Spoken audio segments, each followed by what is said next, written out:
Hi friends, welcome to my channel. ఈరోజు video చాలా ఈజీగా టేస్టీగా చేసుకునే బియ్యం రవ్వ ఉప్మా అండి. వరి రవ్వ ఉప్మా అని కూడా అంటారు. బియ్యం రవ్వ ఉప్మాని ఇష్టం లేని వాళ్ళకి కూడా ఇలా చేసి పెట్టండి, ఇష్టంగా తింటారు.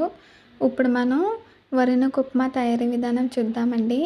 ముందుగా నేను ఇక్కడ 1 గ్లాసు బియ్యం రవ్వని తీసుకుని దూరగా వేయించి తీసి ప్లేట్లో వేసుకొని పక్కన పెట్టానండి. తర్వాత ఉప్మాకు కావాల్సిన ఉల్లిపాయ ముక్కలు, పచ్చిమిర్చి, అల్లం కట్ చేసి పెట్టుకున్నాను. కరివేపాకు, పోపు దినుసులు తీసి పెట్టుకున్నానండి. బియ్యం రవ్వని లైట్గా ఫ్రై చేసుకొని తీసుకోవాలి. అప్పుడు మనకి ఉప్మా పొడి పొడిగా వస్తుందండి. అలాగే టేస్ట్ కూడా బాగుంటుంది. ఇప్పుడు మనం బియ్యం రవ్వ ఉప్మా తయారీ విధానం చూద్దామండి. ప్యాన్ పెట్టి ఆయిల్ వేసాను. హీట్ అయ్యాక పచ్చిశనగపప్పు, మినపప్పు, ఆవాలు వేసి వేయించానండి. తర్వాత ఉల్లిపాయ ముక్కలు, కరివేపాకు, పచ్చిమిర్చి, అల్లం ముక్కలు వేసి వేయించుకోవాలి.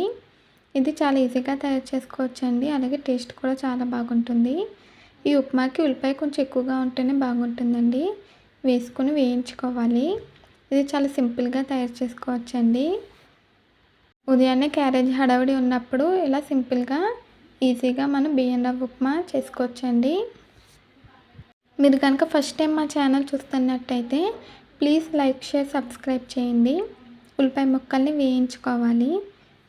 ఇప్పుడు ఇందులోకి తగినంత ఉప్పు వేసానండి. ఉప్మాకి తగినంత ఉప్పు ఇప్పుడే వేసేసాను.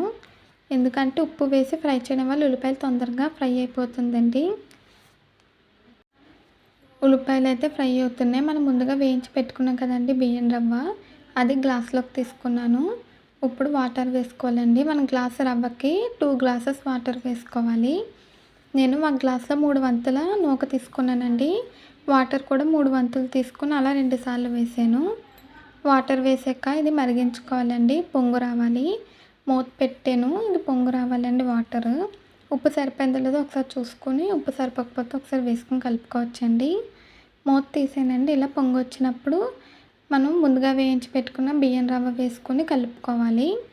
ఉండలు లేకుండా బాగా కలుపుకోవాలండి. కలుపుకొని మూత పెట్టి సిమ్లో పెట్టి ఉడికించుకోవాలి. మనం ఏ గ్లాస్తో అయితే రవ్వ తీసుకున్నామో అదే గ్లాస్తో వాటర్ వేసుకోవాలండి. అప్పుడే మనకి కొలత పర్ఫెక్ట్గా ఉంటుంది. మొదటిసారి వండే వాళ్ళకైతే చాలా ఈజీగా టేస్టీగా వస్తుందండి. ఇప్పుడు మూత పెట్టాను. ఉప్మా అయితే ఉడికిపోయిందండి. మూత తీసాను. మనకు తొందరగానే ఉడికిపోతుంది. ఇప్పుడు ఒకసారి కలుపుకోవాలండి. ఈ బియ్యం రవ్వ ఉప్మా మీరు ట్రై చేస్తే ఎలా వచ్చిందో కామెంట్స్లో తెలియచేయండి. ఇప్పుడు ఒకసారి బాగా కలుపుకోవాలి. ఉప్మా మనం అన్నంలాగా తీసుకుని చూసుకోవాలండి. నొక్కి చూస్తే మనకి అది సాఫ్ట్గా ఉంటే ఉప్మా ఉడికిపోయినట్టే. లేకపోతే మళ్ళీ ఇంకో 2 నిమిషాల పాటు మూత పెట్టి సిమ్లో పెట్టి ఉడికించుకోవాలి. మీకు చూపిస్తున్నానండి. ఇలాగా కొంచెం ఉప్మా తీసుకుని ఇలా చేతితో ఇలా అంటే మనకు ఉడికిపోయినట్టు చూడండి, సాఫ్ట్గా ఉంది. ఇప్పుడైతే స్టవ్ ఆఫ్ చేసానండి. ప్లేట్లోకి సర్వ్ చేశాను. అంతేనండి, చాలా ఈజీగా టేస్టీగా వేడివేడిగా బియ్యం రవ్వ ఉప్మా రెడీ అయిపోయింది. ఇది చట్నీతో సర్వ్ చేసుకుంటే చాలా బాగుంటుందండి. లేదంటే పైనుంచి కొంచెం పంచదార వేసుకొని కూడా సర్వ్ చేసుకోవచ్చు.